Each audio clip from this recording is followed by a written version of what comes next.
are too kind, Watcher. I accept.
Akira, I will remain.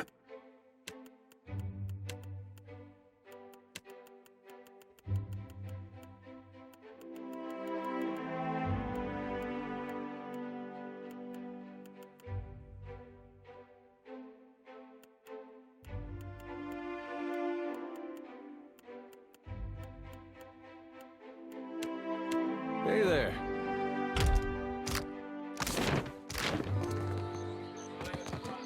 Aha.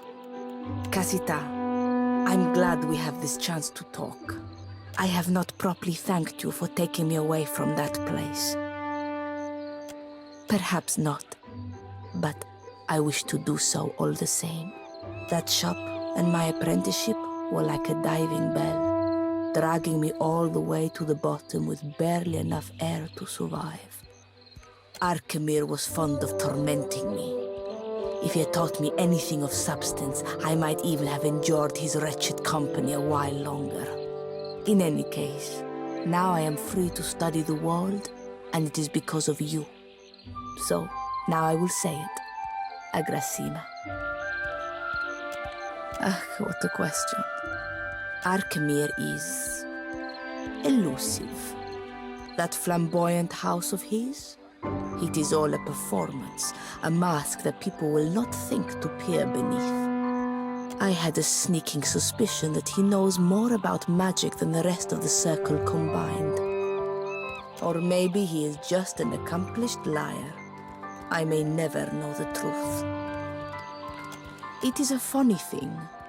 I was so quick to chase my ambitions, as if an apprenticeship would outline the course of my life.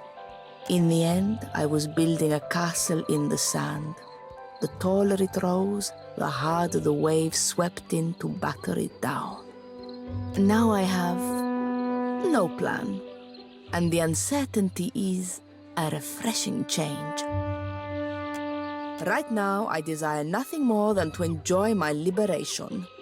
I will worry about the problems of the world as they come. In Pallegina, I see a little something of myself, but she takes it to an unhealthy place. Without leadership and a mission, I think she would cease to exist. I came to the archipelago as a groveling apprentice. One day, I hope I will leave it with a speck more dignity than that. What more could you desire to know, Casita? Not if it means I must submit to a bickering council of madmen plotting against each other. If I ever scribed a spell, it would be the best-kept secret in Eora. Only I would enjoy the satisfaction of knowing it.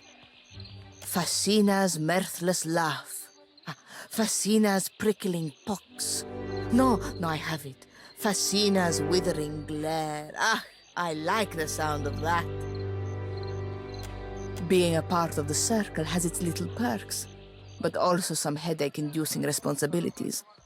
At least one member must always watch over the Deadfire and see that matters do not fall into total disarray. Arkemir wanted the job about as much as he wanted to lance a boil on his deflated scrotum, but the alternative was giving stewardship to Maura. No one in the circle trusted her with the archipelago. With trading companies dividing up the islands, they didn't think a Huana could stay detached. They also hate tentacle magic. During the changing of the guard, while a handful of imps loaded Arkemir's ship for the journey south, I stowed away in a dresser. Once we were at sea, I made my presence known. A dozen imps tore at my hair and pushed me towards the railing. When Arkemir saw me struggle, he didn't step in to help. He just gave me work. I did what I could to make myself useful. Stitched the sails, disciplined the imps. That one impressed him most of all. By the end of the voyage, I had the little stinkers saluting me as I passed. When we made port in Neketaka, he introduced me as his apprentice and installed me at the cupboard for a life of clerical drudgery. You know the rest. I was searching for a life beyond the cupboard, and that handsome oaf was blessed with a silver tongue. Came in handy when he was licking the boots of his creditors. I don't regret our time together. That was just a different Fascina. I have always dreamed of opening a magic shop in Neketaka. That was a joke. When I set out on this path, I discovered quickly that magic is all tied up in grammar, precision, and insufferable rules. Take a grimoire, for example. Misplace an accent mark over a rune, all the logic of a spell collapses around it. And you'd prefer something more ill-defined. Why, exactly? I don't want to break the rules of magic, but I want to rewrite some of them. Loosen them up so that any sharp mind can take up the study. The Circle would hate that, wouldn't they? If they could not reinforce their superiority over the rest of us, they might even disband. You assume a great deal, Casita. When they are not striding across an island, the gods concern me about as much as Eora's moons. Religion was never very important to me. I do not expect that to change now that the gods have revealed their petty, narrow-minded ways.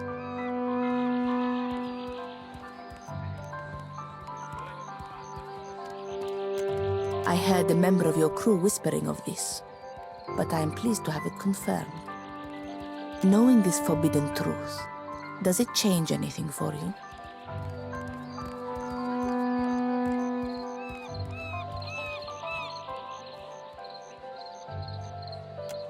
Perfetto.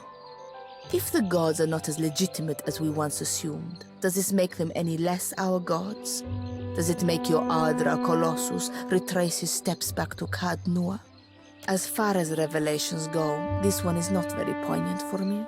Maybe I'm just the wrong audience. Nothing takes me by surprise. Ask away, Casita. Shoti is like a beautiful tree with poisoned roots. Her smile is the bark which hides the rot. Always constant and hovers over me, asking to recommend him exciting books, as if I would ever touch fiction.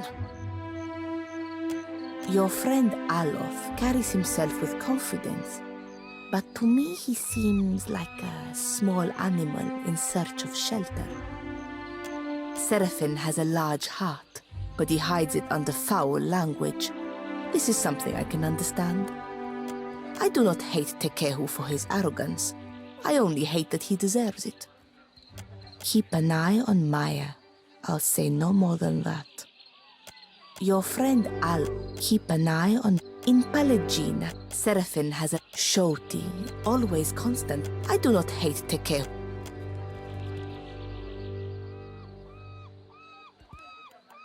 I got time. You look like you have something on your mind. Hey. Ahoy, Captain. What can I... Hmm? I'm here.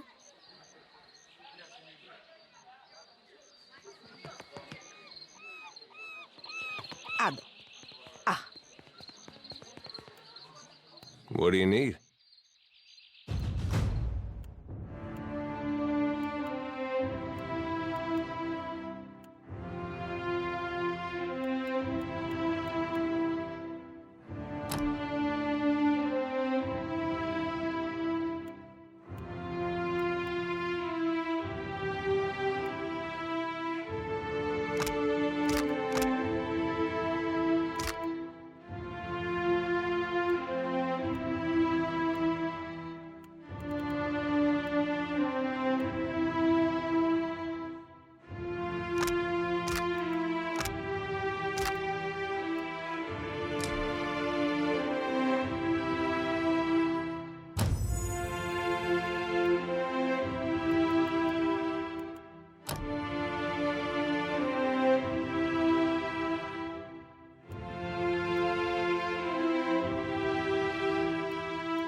Gone shepherds us.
Out his temple.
Along the sacred.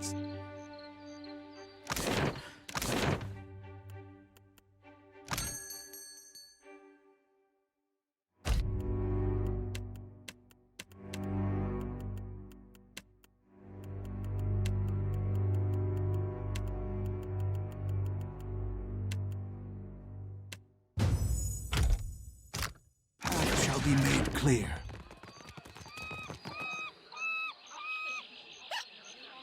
Something you need? Yes.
Damn me, the cops run dry. Wonder what Pa's up to.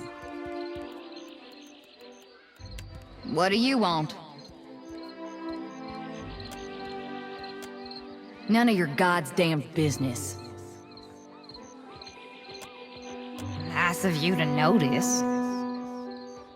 I was a ruler beyond compare. Handsome, just, exceedingly well-muscled, beloved of my subjects and favored by Wotica.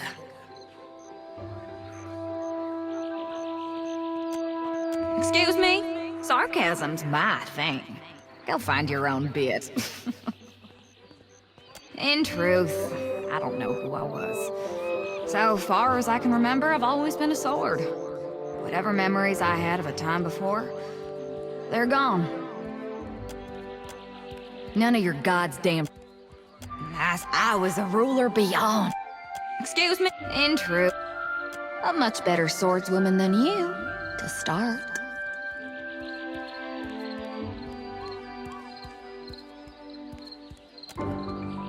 Killing troublesome animancers, mostly. She was an agent of Dunnard Row, at least for a while. Her name is Ingfrith. Let's go kill something.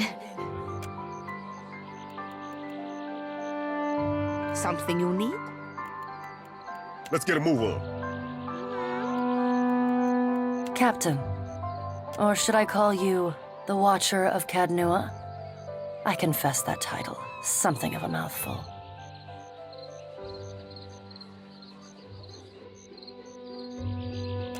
Do they? I don't think I'd care for people always calling me Animancer. No matter. I would hardly want to be like most people, now would I? Captain it is, then. When you took me aboard, you neglected to mention that you were in pursuit of a rampaging deity.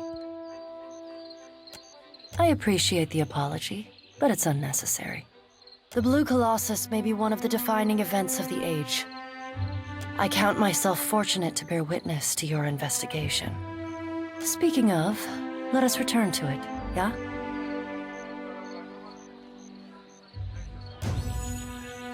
Yes. Captain, do you require my expertise?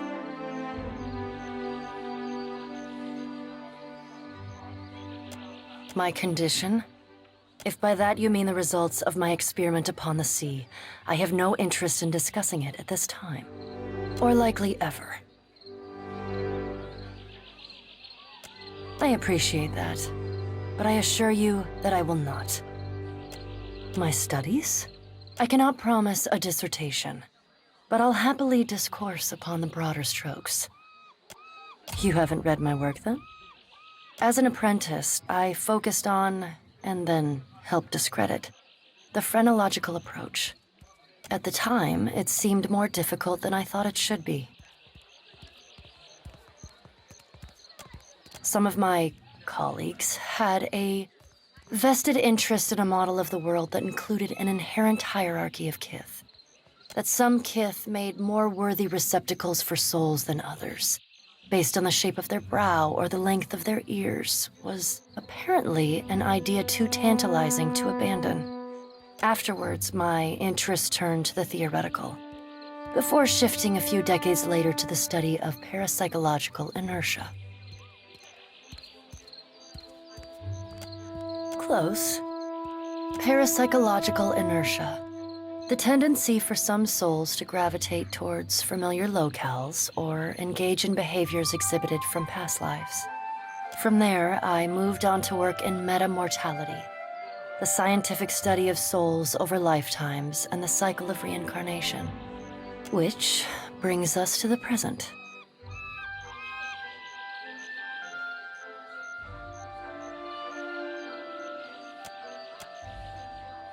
I could theorize, but given how little I've observed of him, it would be irresponsible of me to do so. It must require incredible energy, though. Staggering amounts of soul essence. And can Audra truly be so flexible? Why does he not crumble? Whatever he is, however he accomplishes it, perhaps we can discover together, if the discovering doesn't kill us. That depends on who you ask. Generally, Audra conducts soul energy. Luminous Audra also stores it, however. Is it simply a worse conductor getting clogged by essence? Or is this indicative of a specialized function? Unfortunately, greed stymies inquiry. Rawatai and the Republics grind every ounce they find down into bath salts. You set the sled before the dogs. Before making decisions regarding what should be done, we must first understand what is. Anything else is a dream in the dark. The truth, of course. I'm sorry that I have no simple answer for you. Embarking on inquiry with an agenda, that is how mistakes get made.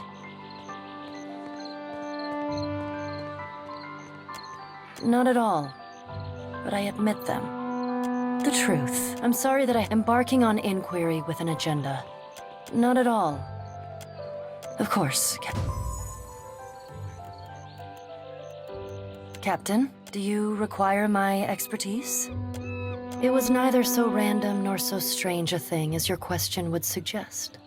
In a word, animancy. The Republics take the most progressive attitude towards the subject, and thus they attract its foremost scholars, among whom I count myself.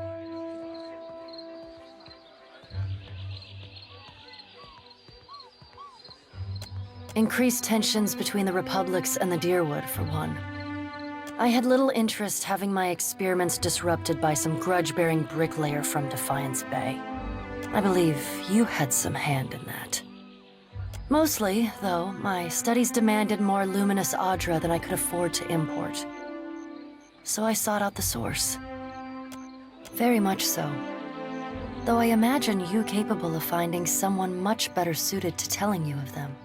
I spent most of my time in laboratories and libraries. In a way, your ship reminds me of them. A dozen kith from every corner of Aora, working towards a common goal, while your crew pursues Aethys across the sea.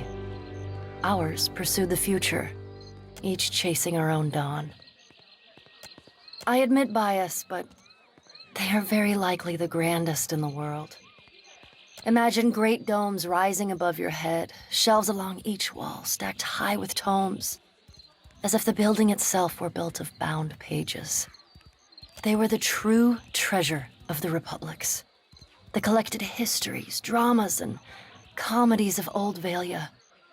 The most advanced arcane theories of Adir. The most ancient liturgical texts of Anguith.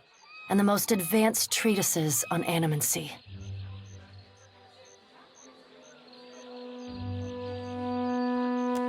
Many things. A strong dark tea, a comic play, the song of a whale, the soft resistance of paper to quill or fabric to needle. Discovering what's just over the horizon. There exists things in this world beautiful and wondrous both. One only needs leave the land to find them. Speaking of, let us see what the horizon holds, yeah? How might I assist? Captain, do you require my expertise? I admit to excitement, curiosity. I cherish the opportunity to explore, to test my wits against ancient ruins and vicious wildlife. Most ships discourage such avocations. Aha.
question, Watcher?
As you say.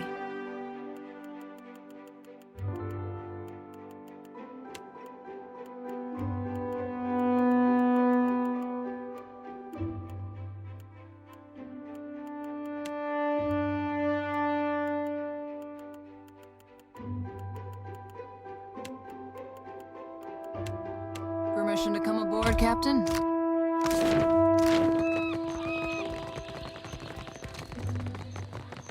Island folk tend to prefer lighter clothes. Maybe some... Take your time.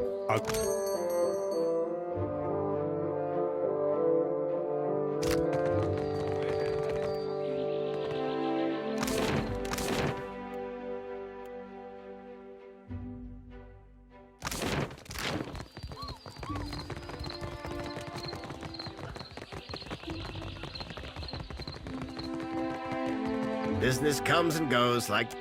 Ugh.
Business comes and goes like...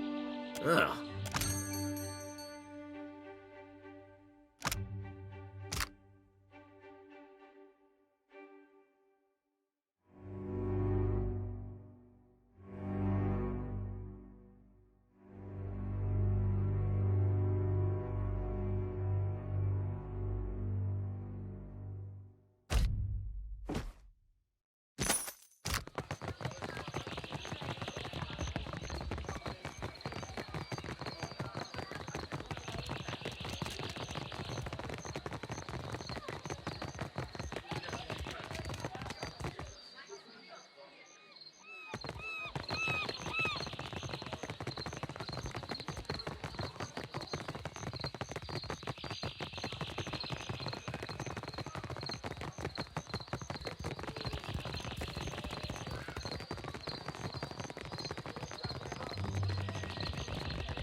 I'm listening.